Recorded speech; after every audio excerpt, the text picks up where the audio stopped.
എറണാകുളം തിരുവാങ്കുളത്തെ പാറമടയിൽ വിദ്യാർത്ഥിനിയുടെ മൃതദേഹം കണ്ടെത്തി. ചോറ്റാനിക്കര VHSE സ്കൂളിലെ +1 വിദ്യാർത്ഥിനി ആദിത്യയാണ് മരിച്ചത്. രാവിലെ കുട്ടി സ്കൂളിലേക്ക് പോകുന്നത് കണ്ടതായി നാട്ടുകാർ പറയുന്നു. ഡാനി ഇപ്പോൾ ചേരുന്നുണ്ട്. ഡാനി, എന്താണ് സംഭവിച്ചത് എന്നതിൽ വ്യക്തതയുണ്ടോ?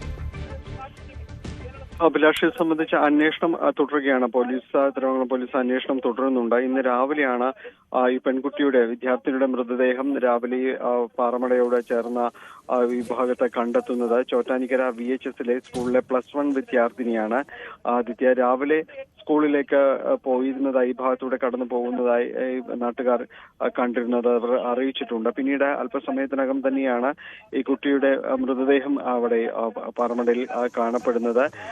എന്താണ് സംഭവിച്ചത് എന്നത് സംബന്ധിച്ച് ഇതുവരെയും ഒരു വ്യക്തതയിലേക്ക് വന്നിട്ടില്ല. പോലീസ് അത് സംബന്ധിച്ച് അന്വേഷിക്കുകയാണ്. കുട്ടിയുടെ മാതാപിതാക്കൾ അതോടൊപ്പം തന്നെ സഹപാഠികൾ എന്നിവരിൽ നിന്ന് വിവരം ശേഖരിച്ചുകൊണ്ടിരിക്കുകയാണ്. മൃതദേഹം ഇവിടെ നിന്ന് ഇപ്പോൾ മാറ്റിയിട്ടുണ്ട്. വിശദമായ ഒരു പരിശോധനയടക്കം പോലീസിന്റെ നേതൃത്വത്തിലുള്ള പരിശോധന അടക്കമുള്ള കാര്യങ്ങൾ നടക്കുന്നുണ്ട്.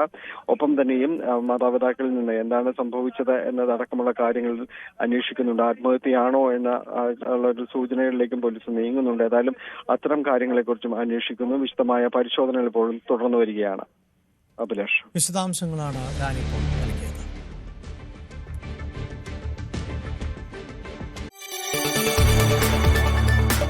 കൂടുതൽ വാർത്തകൾക്ക് News 18 Keralam YouTube channel subscribe ചെയ്യുക.